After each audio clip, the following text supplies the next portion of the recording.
Di sudut kota Solo, ada sebuah warung mendoan legendaris yang selalu ramai. Bahkan saat hujan deras sekalipun, banyak yang bilang rasa mendoannya beda gurihnya, nempel di lidah. Aromanya bikin nagih, dan sekali coba, pasti pengen balik lagi. Tapi siapa sangka, di balik kelezatan gorengan itu, ada rahasia kelam yang melibatkan pesugihan. Sang pemilik warung, Bu Sumiem, konon melakukan ritual di pinggir Bengawan Solo setiap malam Selasa Kliwon. Harga dari kejayaan dagangnya bukan sekadar waktu dan tenaga, tapi nyawa. Sebelum lanjut ke ceritanya, jangan lupa subscribe channel Misteri Story, tekan tombol like jika kalian suka dengan ceritanya. Dan jangan lupa menulis sholawat di kolom komen supaya kita diberi syafaat di akhirat kelak, dan pastikan tonton sampai selesai karena setiap detiknya penuh misteri yang belum pernah selesai. Di sebuah sudut kota Solo, ada sebuah warung kecil yang tampak biasa-biasa saja. Bangunannya semi-permanen, temboknya setengah bata setengah triplek, atapnya seng bergelombang yang kalau hujan suaranya berisik minta ampun. Tapi anehnya, meskipun warung itu jauh dari kata mewah, pembelinya selalu bejibun. Nama warungnya Mendoan Bu Sumiem, dan entah kenapa orang-orang rela antre panjang cuma buat sepotong mendoan tipis yang digoreng setengah matang dan disajikan dengan sambal kecap. Sederhana, pagi, siang, sore, bahkan malam, warung itu nggak pernah sepi. Kadang-kadang, waktu Mimin lewat jam 2 subuh habis ngedit konten, masih aja ada suara orang ngobrol dari dalam warung. Lampunya terang, asap penggorengan masih mengepul, dan suara minyak yang mendesis itu seperti nggak pernah berhenti. Kesan warung itu hidup terus, nggak pernah tidur.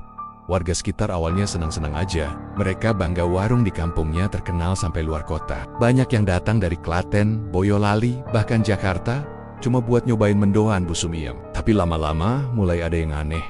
Pertama, dari para pedagang sekitar, Pakien yang jualan rokok dan minuman di kios sebelah warung, sering ngeluh kalau dagangannya makin gak laku. Padahal, sebelum warung mendoan itu ramai, kiosnya lumayan rame. Tapi sejak warung Bu Sumiem mulai viral, semua orang langsung ngacir ke sana. Yang lebih bikin merinding, katanya setiap malam Jumat Kliwon, beliau suka lihat sosok bayangan duduk di bangku pojok warung itu. Nggak pernah makan, nggak pernah gerak, cuma duduk diam, menunduk, dan hilang begitu saja waktu azan subuh mulai terdengar. Kejanggalan makin terasa waktu ada pembeli yang nggak pulang-pulang. Namanya Pak Harjo, tukang ojek online yang biasa narik di sekitaran Pasar Gede. Istrinya bilang, malam itu Pak Harjo bilang mau mampir beli mendoan karena lapar. Tapi setelah itu, nomornya nggak aktif. Motor dan jaket ojeknya ditemukan di pinggir jalan dekat warung Bu Sumiem. Tapi orangnya nggak ada. Polisi sempat nyari ke warung. Tapi, Bu Sumiem bilang nggak kenal sama orangnya. Dan malam itu dia tutup lebih awal. A&A Bank. Karena warga sekitar jealous lihat lampu warung masih menyala sampai tengah malam. Dan kejadian kayak gitu bukan sekali dua kali. Ada juga anak muda dari Jogja yang katanya food vlogger, datang buat review mendoan Bu Sumiem. Dia sempat update story di Instagram, nunjukin mendoan setengah matang yang katanya lezat banget sampai ke tulang. Tapi, setelah itu, akunnya nggak pernah aktif lagi. Teman-temannya bilang dia hilang kontak, keluarganya sempat bikin laporan orang hilang, tapi nggak pernah ketemu. Warga mulai berbisik-bisik. Ada yang bilang mendoan Bu Sumiem dicampur sesuatu, bukan dalam arti haram, tapi lebih ke arah gaib. Konon, dulu Bu Sumiem bukan siapa-siapa. Janda tua yang hidup sendiri. Jualan gorengan kesil-kosilan depan rumah. Gak ada yang beli. Tapi sejak beberapa tahun terakhir, mendadak warungnya ramai, viral, dan laris manis. Kabarnya, dia pernah ketahuan pergi tengah malam ke arah Bengawan Solo sambil bawa ember kecil dan dupa. Ada saksi yang bilang dia ngelamun di pinggir sungai, ngomong sendiri, kadang ketawa-ketawa sambil nyiram air sungai ke atas kepalanya. Habis itu pulang, dan keesokan harinya warungnya makin ramai. Anehnya lagi, rasa mendoannya selalu sama, selalu enak. Nggak pernah gosong, nggak pernah keasinan, dan sambalnya selalu pas. Nggak pernah berubah meskipun kadang orang-orang lihat penggorengannya kotor banget. Ada yang bilang minyaknya udah hitam legam, tapi anehnya nggak bau tengik. Malah aroma yang keluar dari dapur bikin orang lapar berat. Seperti digoda makan meski udah kenyang. Satu malam, ada sekelompok anak muda yang nekat ngetes kebenaran cerita-cerita itu. Mereka sengaja datang ke warung Bu Sumiem jam 3 pagi. Warungnya memang masih buka. Mereka beli mendoan dan duduk di pojok. Tapi saat mereka makan, salah satu dari mereka namanya Ari tiba-tiba muntah darah. Katanya dia ngelihat ada cacing yang merayap keluar dari dalam mendoan yang dia makan. Padahal teman-temannya nggak lihat apa-apa. Ari langsung pingsan. dan besoknya demam tinggi berhari-hari. Sejak itu, dia nggak mau lagi ngomongin soal warung itu. Kalau ditanya, mukanya langsung pucat dan matanya kayak kosong. Bu Sumiyam sendiri orangnya kalem, jarang ngomong jerang senyum. Tapi senyumnya itu, kalau muncul bikin merinding. Bukan karena ramah, tapi karena dingin. Seolah-olah dia tahu semua rahasia yang orang lain nggak tahu. Tangannya cekatan, tapi kalau dilihat baik-baik, kukunya panjang-panjang dan agak hitam, kayak habis korek tanah, terus nggak dicuci. Kadang matanya sayu kayak ngantuk terus. Tapi kalau ditatap balik, terasa dalam dan menakutkan. Seperti ada bayangan sesuatu yang nggak kelihatan di balik bola matanya. Warga mulai jaga jarak, tapi anehnya, tetap aja warung itu ramai. Entah dari mana datangnya orang-orang itu. Beberapa nggak dikenal. Wajah asing, baju lusuh. Kadang ada yang mukanya pucat banget, tapi tetap makan mendoan dengan lahap, seolah-olah itu makanan terakhir mereka. Ada yang bilang warung itu bukan cuma buat manusia, tapi juga buat mereka yang nggak kasat mata. Satu hal yang nggak bisa dilupain sampai sekarang. Suara dari dapur warung itu. Suara penggorengan, suara pisau memotong tempe, dan suara sendok logam mengaduk adonan. Tapi kadang, kalau didengarkan baik-baik, terdengar seperti bisikan, seperti suara lirih orang menangis, seperti jeritan yang tertahan dari dalam dinding dapur. Dan meskipun sudah banyak keanehan, warung itu masih berdiri, masih buka, masih menggoreng mendoan seperti biasa. Tapi sekarang, orang-orang yang datang ke sana nggak cuma pengunjung biasa. Ada yang bilang, beberapa di antara mereka datang bukan untuk makan, tapi untuk menjemput. Atau jemput malam itu hujan turun pelan-pelan. Gerimis yang gak terlalu deras tapi cukup bikin jalanan basah dan lengang. Angin tipis-tipis meniup dedaunan pohon. Jambu di halaman rumah warga menimbulkan suara gemerisik yang menambah kesan sepi dan dingin. Jam menunjukkan pukul 10 malam lewat sedikit ketika Pak Darto, salah satu pelanggan tetap warung Bu Sumiyam, mampir untuk beli mendoan. Dia baru pulang kerja lembur dari pabrik kayu, perutnya keroncongan, dan warung itu memang satu-satunya yang masih buka di jam segitu. Dari keyohan, warungnya terlihat terang, lampu neon putih menyala terang di teras, dan asap dari dapur masih mengepul tinggi. Bau mendoan yang digoreng setengah matang tercium sampai ke ujung gang, bercampur bau sambal kecap yang khas. Tapi malam itu, suasananya agak beda. Warungnya sepi. Biasanya, meskipun larut malam, tetap ada 2-3 orang yang nongkrong sambil ngopi dan ngobrol. Tapi kali ini cuma ada satu pelanggan duduk sendirian di pojok warung. Punggungnya membelakangi jalan, tubuhnya menyender ke dinding bambu. Pak Darto sempat mengira orang itu sedang tidur karena posisinya kaku dan diam saja. Bu Sumiyam keluar dari dapur seperti biasa. Senyum dinginnya nggak pernah berubah, tapi kali ini dia cuma menyapa dengan anggukan. Pak Darto memesan 3 potong mendoan dan teh hangat. Dia duduk agak ke tengah, nggak jauh dari pria misterius itu, tapi tetap jaga jarak. Setelah mendoannya datang, dia makan perlahan. Matanya sesekali melirik ke pria di pojok yang dari tadi nggak bergerak sama sekali. Anehnya, tubuh pria itu tampak kaku, seperti patung. Pakaiannya serba putih, dari atas sampai bawah, bahkan sarungnya pun putih pudar. Lehernya ditutupi syal tipis, tapi kainnya seperti sudah sangat tua, menguning di beberapa bagian seperti kain kafan yang dibiarkan lembab. Pak Darto nggak enak hati, tapi rasa penasarannya semakin besar. Dia mencoba menyapa pelan. "Pak, udan-udan ngene kok isi nongkrong kene, nggak kedinginan tak?" Nggak ada jawaban. Pria itu diam saja, tapi dalam diam itu, Pak Darto tiba-tiba merasa bulu kuduknya berdiri. Angin yang tadi lembut, tiba-tiba terasa dingin menusuk. Telinganya seperti menangkap suara napas berat, atau mungkin suara desahan yang pelan, seperti orang tua kehabisan tenaga. Pak Darto bangkit dan berpindah ke bangku yang lebih jauh. Hatinya nggak enak. Dia melirik ke Bu Sumiyam yang lagi berdiri di dekat dapur. Tapi alih-alih melihat ke arah pelanggan aneh itu, Bu Sumiyam justru menunduk. Bibirnya komat kamit, seperti membaca sesuatu. Tangannya menggenggam sebuah kain kecil warna coklat. Dan dari jarak itu, Pak Darto bisa mencium bau anyir tipis yang entah dari mana datangnya. Begitu, Pak Darto selesai makan dan berdiri untuk bayar. Dia melirik ke pojok. Pria itu sudah nggak ada. Bangkunya masih di situ. Piring kosong yang sebelumnya ada di mejanya pun nggak ada. Cuma ada satu hal yang tersisa di bangku itu. Sehelai kain putih yang tampak lembab dan basah di ujungnya. Seperti kain kafan yang baru dikeluarkan dari liang kubur. Pak Darto membeku.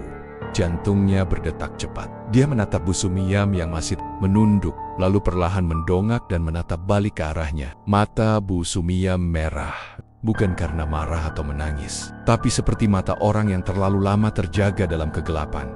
"Pak Darto, mendoannya nggak usah dibayar ya, anggap saja sedekah. Ucapnya dengan suara pelan tapi jelas. Pak Darto nggak berani ngomong apa-apa. Dia mengangguk cepat dan keluar dari warung, langkahnya terburu-buru. Begitu sampai rumah, dia langsung merasa mual dan semalaman gak bisa tidur. Di telinganya masih terngiang desahan dari pria di pojok itu. Dan matanya seperti melihat bayangan putih terus mondar-mondir di sudut kamarnya sampai pagi. Beberapa hari kemudian, kabar soal pria misterius itu mulai menyebar.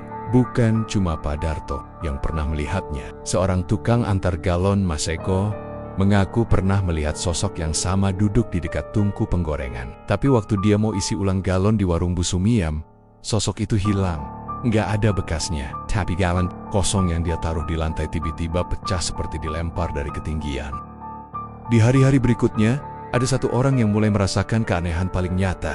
Mbok Sri, tetangga depan rumah Bu Sumiam yang kadang bantu-bantu di dapur. Mbok Sri ini orangnya lugu, jujur, dan sebenarnya nggak percaya hal-hal gaib. Tapi, sejak bantu di dapur warung itu, dia mulai cerita hal-hal yang bikin merinding katanya. Setiap pagi saat bersih-bersih dapur, dia sering mencium bau anyir yang menusuk. Bukan bau daging, bukan bau tempe basi, tapi bau seperti darah segar yang baru keluar dari tubuh. Bau itu paling kuat di lantai dekat tungku penggorengan. Mbok Sri pernah nyiram lantai itu dengan air sabun dan disikat keras-keras. Tapi tetap saja besok paginya bau itu muncul lagi, bahkan lebih kuat. Yang paling bikin dia takut, ada suara tangisan dari bawah lantai. Tangisan pelan seperti suara perempuan merengek sambil sesenggukan. Pertama kali dia dengar, dia pikir tetangga belakang sedang bertengkar. Tapi setelah diperhatikan baik-baik, suara itu jelas berasal dari bawah tanah. Tangisan lirih yang muncul setiap subuh, saat langit mulai berubah warna dari hitam ke abu-abu. Puncaknya, suatu pagi Mbok Sri menemukan sesuatu yang membuatnya berhenti kerja. Saat hendak mengambil ember dari bawah rak bumbu, dia melihat lubang kecil yang sebelumnya nggak ada. Dari lubang itu tercium bau menyengat, seperti bangkai. Dia coba intip lebih dalam, dan saat itulah dia melihat sepasang mata menatap balik dari dalam lubang itu. Mata besar, bulat, dan merah. Matanya bukan seperti manusia, tapi seperti mata binatang yang marah. Suaranya menggeram pelan, dan dari lubang itu keluar angin dingin seperti napas. Mbok Sri lari ketakutan dan gak pernah kembali ke warung itu. Dia cuma bilang satu hal ke tetangga-tetangga, "Ana sing dikubur nang ngisor kono." Tapi dudu mayat biasa. Ada yang dikubur di bawah situ, tapi bukan mayat biasa. Sejak saat itu, warung Bu Sumiam makin sepi dari orang sekitar. Tapi anehnya, tetap ramai oleh pembeli dari luar kota. Mobil-mobil berplat luar daerah datang silih berganti. Kadang malam hari, warung itu dipenuhi orang-orang yang gak dikenal. Wajah mereka pucat, dingin, dan banyak yang gak bicara. Mereka cuma makan mendoan, menatap kosong ke arah dapur, lalu pergi dalam diam. Beberapa orang bilang warung itu sudah bukan warung biasa. Ada yang bilang Bu Sumiam melakukan perjanjian dengan makhluk penunggu Bengawan Solo, bahwa setiap Jumat Kliwon, dia harus menyediakan satu hidangan khusus bukan untuk manusia, tapi untuk sosok dari dunia lain. Dan kalau sampai gagal, maka salah satu yang membantu di warungnya akan dijadikan gantinya. Kini, warung itu tak lagi sama. Meskipun buka, tidak semua orang berani mendekat. Yang datang pun seperti dipilih sendiri oleh sesuatu yang tak kasat mata. Kadang, ada yang datang tapi tak pernah kembali. Kadang, ada yang datang dan pulang dalam keadaan tidak waras. Dan kadang, ada yang datang dan justru meninggalkan bagian dari dirinya. Entah itu akal, jiwa, atau mungkin nyawa. Di pojok warung itu, bangku yang dulu pernah diduduki pria misterius itu tetap dibiarkan kosong. Tak ada yang berani duduk di sana. Konon, siapapun yang duduk di situ akan bermimpi bertemu sosok lelaki tua berbaju kafan. Dan ketika bangun, akan mencium bau darah yang tak bisa hilang meski sudah mandi 7 kali. Dan malam-malam di Solo pun tak pernah benar-benar tenang sejak itu. Malam itu, suasana kampung Wetan Bengawan terasa lebih sunyi dari biasanya. Udara dingin menusuk kulit, meski jam baru menunjukkan pukul 10 malam. Awan menggantung rendah, menutup sebagian cahaya bulan yang biasanya menerangi aliran sungai Bengawan Solo. Beberapa warga berkumpul diam-diam di depan rumah Pak Bijo, salah satu orang paling tua dan disegani di kampung itu. Mereka tidak sedang ronda biasa. Malam itu mereka berkumpul karena ada satu tujuan, membuntuti Bu Sumiam. Sudah lama mereka mendengar kabar tentang kebiasaan aneh Bu Sumiam yang sering keluar malam-malam, membawa sesuatu di ember plastik biru dan berjalan sendirian ke arah pinggir sungai. Biasanya dia pergi tepat malam Selasa Kliwon atau Jumat Kliwon. Tapi tak seorang pun yang benar-benar tahu apa yang dia lakukan di sana. Beberapa warga bilang itu cuman kebiasaan lama orang Jawa, ritual bersih diri, atau semedi. Tapi setelah makin banyak kejadian aneh di warungnya, mulai dari pembeli hilang, suara tangisan dari bawah dapur, sampai penampakan lelaki berbaju putih di warung warga, jadi curiga. Ini bukan semedi biasa. Malam itu, Bu Sumiyam kembali keluar dari Rama. Gerak-geriknya seperti biasa, pelan dan hati-hati. Ia mengenakan kebaya hitam pudar, berkain jarik batik yang sudah lusuh, dan menenteng ember biru di tangan kirinya serta keranjang anyaman bambu kecil di tangan kanan. Di dalam ember terlihat semacam cairan merah kental yang tidak jelas apakah itu darah hewan atau sesuatu yang lebih mengerikan. 5 orang warga Pak Bejo, Mas Roni, Pak Darmin, Bu Yani dan Anton mengikutinya dari kejauhan. Mereka sengaja membagi jarak dan tak menyalakan senter, hanya mengandalkan cahaya bulan yang samar. Langkah Bu Sumiyam pelan tapi pasti. Dia menyusuri jalan setapak menurun yang jarang dilewati orang karena langsung menuju tepi Bengawan Solo yang curam. Ranting-ranting pohon liar menghalangi sebagian jalan, dan di beberapa titik tanahnya becek dan licin. Tapi Bu Sumiyam seolah sudah hafal jalannya. Dia tidak pernah ragu, tidak pernah terjatuh, bahkan kakinya tampak tak meninggalkan jejak meski tanahnya becek. Ketika sampai di satu titik yang agak lapang di pinggir sungai, dia berhenti. Warga yang membuntuti ikut berhenti dan bersembunyi di balik semak dan batang pohon besar. Dari kejauhan mereka bisa melihat Bu Sumiyam mulai mengeluarkan isi keranjangnya. Ada 2 lilin merah besar, 1 bungkus kemenyan, sehelai kain kafan yang digulung rapi, serta sesuatu yang membuat darah mereka langsung terasa dingin. Sebuah boneka jerami, kira-kira sebesar bayi manusia, terikat kain merah di bagian perutnya, dan basah berlumuran cairan merah. Bu Sumiyam duduk bersila, menghadap sungai yang tenang tapi tampak menghitam malam itu. Ia mulai menyalakan lilin, lalu membakar kemenyan dan mengangkat boneka jerami itu ke atas kepalanya. Suaranya mulai terdengar, tidak keras tapi cukup jelas. Dia melantunkan semacam mantra dalam bahasa Jawa kuno yang tidak semuanya dimengerti oleh para pengintai. Tapi satu kalimat terdengar berulang-ulang. Aku wis sendamu janjiku, saiki giliranmu menjaga daganganku. Pak Bejo yang paling tua di antara mereka langsung mengenali maksud kalimat itu. Itu bukan sekadar doa, itu adalah bagian dari perjanjian pesugihan. Sebuah sumpah untuk menepati janji yang sudah pernah dibuat, kemungkinan besar janji kepada makhluk halus penunggu Bengawan. Bu Sumiyam kemudian meletakkan boneka jerami itu di atas tanah, membuka gulungan kain kafan, dan membungkus boneka itu seperti membungkus mayat. Gerakannya tenang, terlatih, seolah sudah sering melakukannya. Setelah dibungkus, dia menyiramkan cairan dari ember biru ke atas kain kafan itu. Bau anyir langsung tercium ke arah para warga yang mengintai, dan Anton, anak muda paling muda di antara mereka, nyaris muntah di tempat. Cairan itu benar-benar bau darah segar, bukan darah ayam atau kambing, tapi sesuatu yang lebih dalam. Setelah itu, Bu Sumiyam berdiri dan menari pelan mengelilingi boneka itu. Tangannya bergerak seperti penari Jawa, pelan dan anggun, tapi wahannya tidak berubah. Sorot matanya kosong, seperti tidak sadar dengan apa yang dia lakukan. Bibirnya terus berkomat kamit, dan tubuhnya mulai bergetar hebat seperti sedang kerasukan. Ia merunduk, mencium tanah, lalu menyayat telapak tangannya dengan belati kecil yang entah dari mana ia keluarkan. Darahnya sendiri menetes ke kain kafan, menyatu dengan cairan dalam ember. Lalu, saat suasana semakin mencekam, muncul suara dari arah sungai. Bukan suara air, bukan pula suara angin, tapi suara gemeretak, seperti suara sisik besar yang bergesekan dengan bebatuan. Mas Roni yang tadinya yakin ini cuma ritual klinik biasa langsung pucat pasi. Dari air sungai yang tenang, muncul sesuatu. Samos, terlihat sosok besar hitam yang menjulur panjang seperti ular, tapi kepala dan matanya menyerupai manusia. Matanya merah menyala, dan tubuhnya bersisik hitam mengilap. Dia muncul hanya beberapa detik, lalu menghilang lagi ke dalam air. Tapi jelas, Bu Sumiyam melihatnya. Dia tersenyum, senyum yang tipis dan tidak wajar, seperti orang yang baru saja bertemu kekasih lamanya. Lalu dia bicara pelan, seolah sedang berbincang dengan makhluk itu. Meskipun suara yang dia ajak bicara tidak terdengar. Iki tumbal kanggo minggu iki, cukup no nganti pasaran ngarep. Mendoanku wis oleh sewu siji pelanggan anyar, ucapnya. Dan setelah itu dia melemparkan boneka kafan itu ke sungai. Begitu benda itu menyentuh air, gelombang kecil muncul. Dan di tengah malam yang sunyi itu, terdengar suara bayi menangis dari arah sungai. Suara tangisnya pelan, lirih, tapi jelas sekali. Bu Yani menutup mulutnya erat-erat, air matanya mulai menetes. Dia sendiri pernah kehilangan anak bayi karena keguguran, dan suara itu terdengar sangat mirip dengan tangisan yang dulu ia dengar di rumah sakit. Pak Bejo memberi isyarat untuk mundur, tapi ketika mereka berbalik, terdengar suara dari arah tempat Bu Sumiyam berdiri.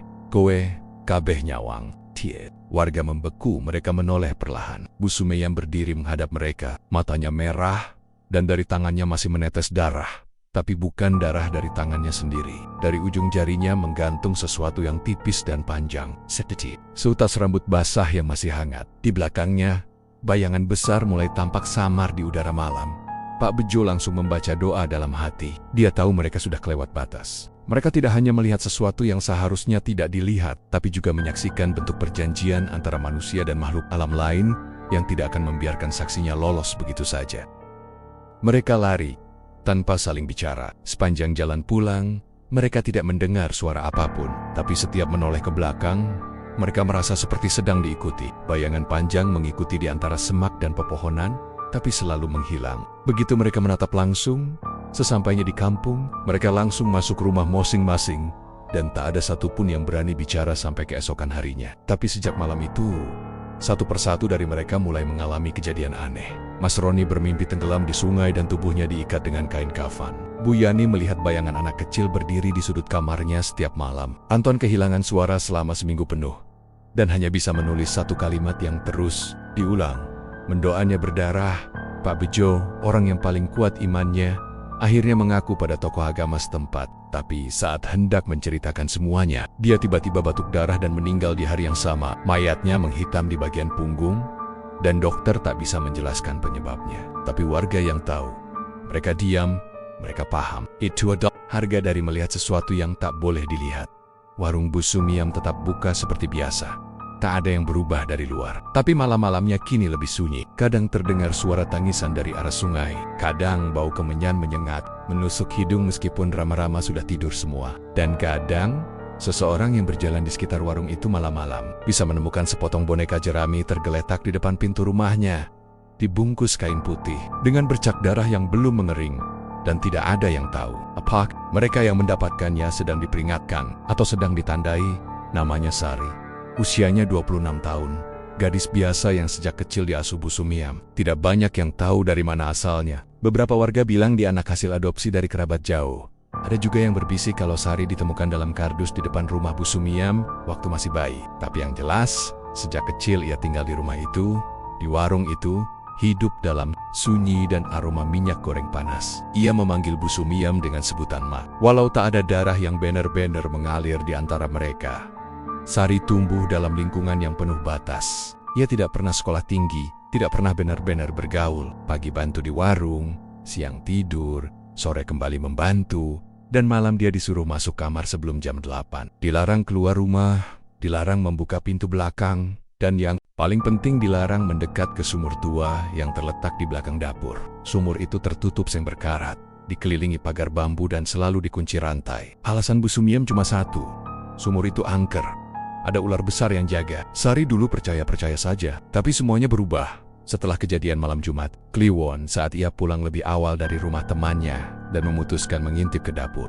Ia melihat Bu Sumiyam berdiri diam menghadap sumur. Tangannya menggenggam kain putih panjang yang sudah basah dan kecoklatan di ujungnya. Di lantai dapur ada semacam mangkuk tanah liat berisi darah segar dan rambut manusia. Dan di udara malam yang lembab itu, Sari mendengar Bu Sumiyam berbisik lirih, seperti sedang bercakap dengan sesuatu dari dalam sumur. Sejak malam itu, hati Sari mulai gelisah.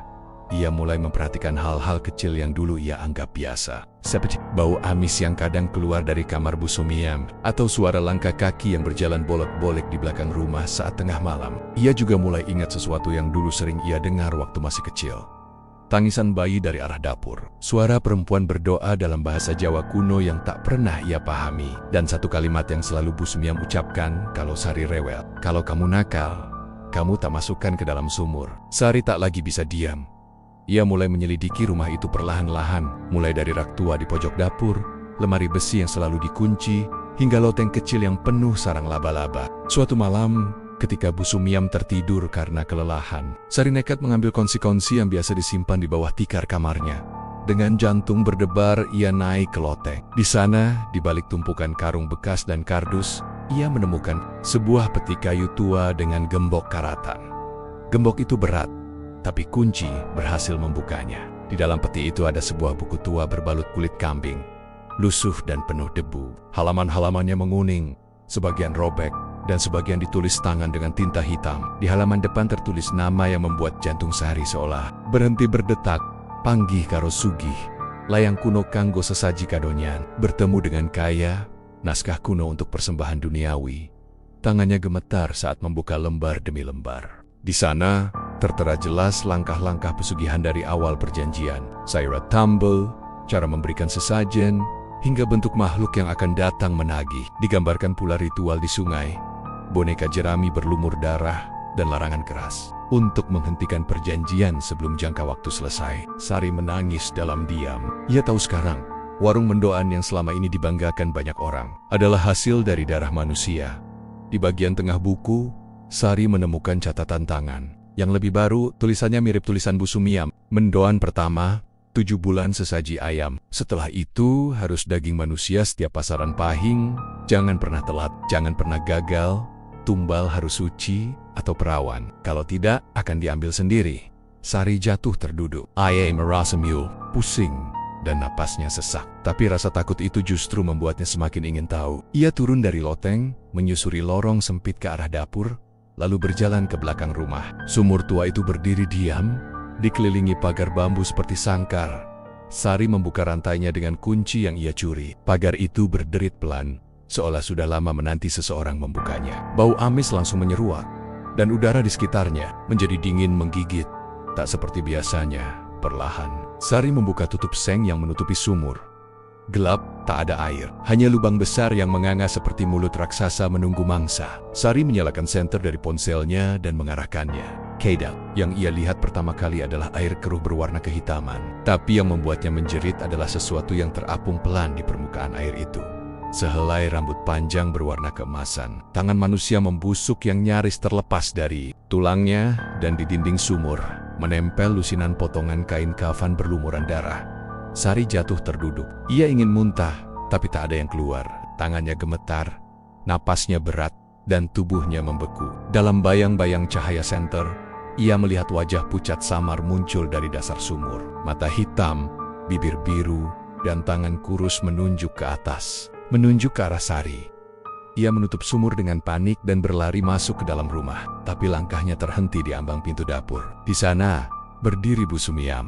"Kenapa kamu buka itu, Nak?" Suaranya tenang, tapi ada kemarahan tersembunyi di dalamnya. Sari tidak menjawab. Matanya hanya menatap penuh ketakutan. Bu Sumiam mendekat, perlahan, lalu menarik napas panjang. "Aku cuma mau kamu hidup nyaman. Mendoan kita laris, rumah kita cukup makan, dan kamu bisa nikah kapan aja kamu mau. Tapi semua itu ada harganya." Sari bergetar. Air matanya menetes. "Mak, kamu bunuh orang. Kamu, bukan aku." Mereka datang sendiri. Yang nuntut bukan aku.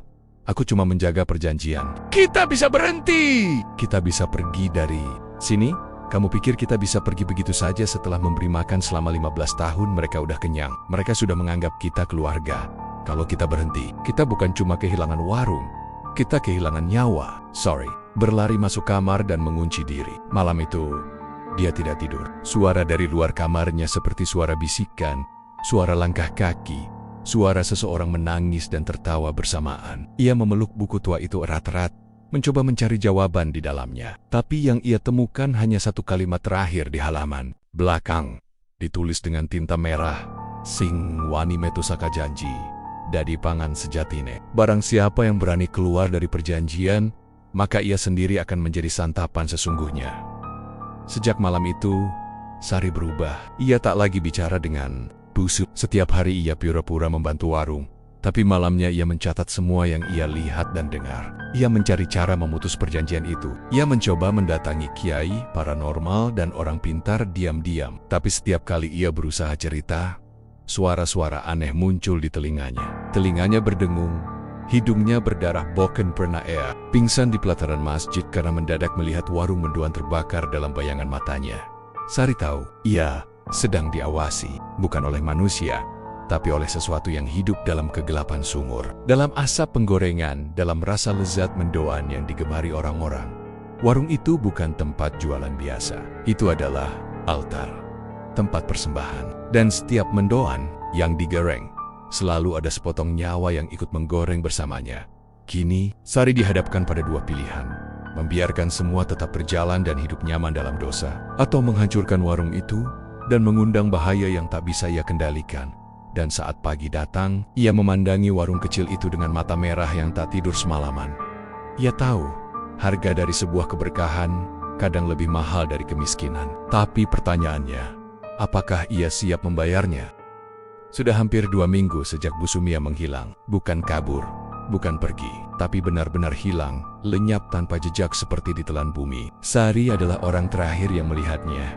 Dan sejak malam itu, ia tak pernah keluar kamar. Wajahnya pucat, tubuhnya kurus, dan matanya selalu tampak kosong, seolah sebagian jiwanya tertinggal di tempat yang tak bisa dijangkau manusia. Tak ada yang tahu apa yang terjadi malam itu di dapur. Hanya terdengar suara jeritan pendek lalu Sanye yang pekat. Warga sempat mendobrak rumah dan menemukan warung dalam keadaan terbuka, tapi tidak ada seorang pun di dalamnya. Kompor masih hangat, minyak goreng masih menetes dari wajan, dan di meja panjang di tengah warung, ada satu piring berisi mendoan yang masih mengepul panas. Siapa yang memasaknya? Tidak ada yang tahu. Setelah pencarian selama seminggu tak membuahkan hasil, akhirnya diputuskan warung itu ditutup. Dibiarkan begitu saja. Pintu warung dirantai, rumah dikunci, dan sumur di belakang dipasangi papan kayu, serta disemen separuh. Tapi semua itu tak menghapus rasa was-was yang menggantung di udara. Warga mulai saling memperingatkan satu sama lain, terutama anak-anak, untuk tidak mendekat ke halaman rumah Bu Sumiem saat malam tiba, terutama saat malam Jumat Kliwon. Malam pertama setelah penutupan warung, Pak Dul, tetangga samping rumah Bu Sumiem, mengaku mencium bau mendoan panas dari arah dapur kosong itu. Awalnya ia pikir hidungnya salah, mungkin cuma sisa aroma dari dinding-dinding dapur yang dulu tiap hari penuh minyak. Tapi semakin malam, baunya makin kuat, ada suara mendesis, seperti minyak panas menyambut irisan tempe basah. Lalu terdengar sendok logam mengaduk wajan. Pak Dul mengintip dari sela jendela, tapi warung itu kosong dan gelap. Tak ada cahaya, tak ada orang. Tapi suara-suara itu terus terdengar. Ia mencoba mengabaikannya, kembali ke kamar, dan memaksa tidur. Tapi malam itu, ia bermimpi berdiri di tengah dapur warung, dikelilingi bau anyir dan suara tangisan. Saat menoleh, ia melihat sosok perempuan berdiri di depan tungku. Rambutnya panjang menjuntai menutupi wajah, dan tangannya terus menggoreng sesuatu yang tak bisa dikenali bentuknya. Saat ia mendekat, ia melihat apa yang ada di dalam wajan bukan tempe tapi jari-jari manusia. Pak Dul bangun dengan keringat dingin, tapi mimpi itu terus datang setiap malam Jumat, dan ia bukan satu-satunya. Pak RT pun mulai resah. Banyak warga mengeluh hal serupa. Ada yang mendengar suara tertawa lirih dari balik dapur kosong. Ada yang melihat bayangan hitam duduk di bangku panjang depan warung. Bahkan ada anak kecil yang bilang melihat nenek tua menawarkan mendoan lewat celah jendela. Padahal jelas-jelas rumah itu terkunci dan kosong. Seminggu kemudian, sebuah kejadian membuat warga benar-benar ketakutan. Seorang tukang delivery makanan yang baru pindah ke Solo, bernama Wira, mengaku menerima pesanan dari warung Bu Sumiem lewat aplikasi. Ia heran karena warung itu sudah tutup, tapi di aplikasinya tertera lokasi, foto mendoan, dan keterangan buka 24 jam. Karena penasaran, ia tetap datang ke lokasi. Saat tiba di depan warung, rumah itu tampak gelap dan kosong. Tapi ketika ia hendak pergi, tiba-tiba terdengar suara dari dalam. "Mas, mendoannya sudah jadi, ambil aja dari meja." Suaranya lirih, perempuan, dengan logat Jawa yang berat. Dengan rasa takut dan penasaran bercampur jadi satu, Wira mendorong daun pintu yang ternyata tidak dikunci. Di dalam, warung itu tampak remang, tapi benar saja di atas meja kayu, ada satu bungkus kertas coklat berisi mendoan panas. Baunya menggoda, meskipun suasana begitu aneh. Ia mengambilnya dan buru-buru pergi. Tapi baru berjalan 10 meter dari rumah itu, ia merasa lemas, perutnya mulas, dan pandangannya kabur. Ia jatuh pingsan di pinggir jalan. Saat dibawa warga ke rumah sakit dan sadar keesokan harinya, ia hanya berucap satu kalimat, "Aku lihat wajahnya, bukan manusia." Sejak kejadian itu, warga sepakat memasang pagar bambu mengelilingi rumah dan warung Bu Sumiem. Mereka juga mengundang ustaz dan dukun untuk menutup tempat itu secara gaib. Tapi usaha mereka tidak banyak membantu. Setiap malam Jumat Kliwon, kejadian itu berulang. Bau mendoan panas kembali menyebar. Suara penggorengan terdengar. Kadang terdengar suara cekikikan pelan.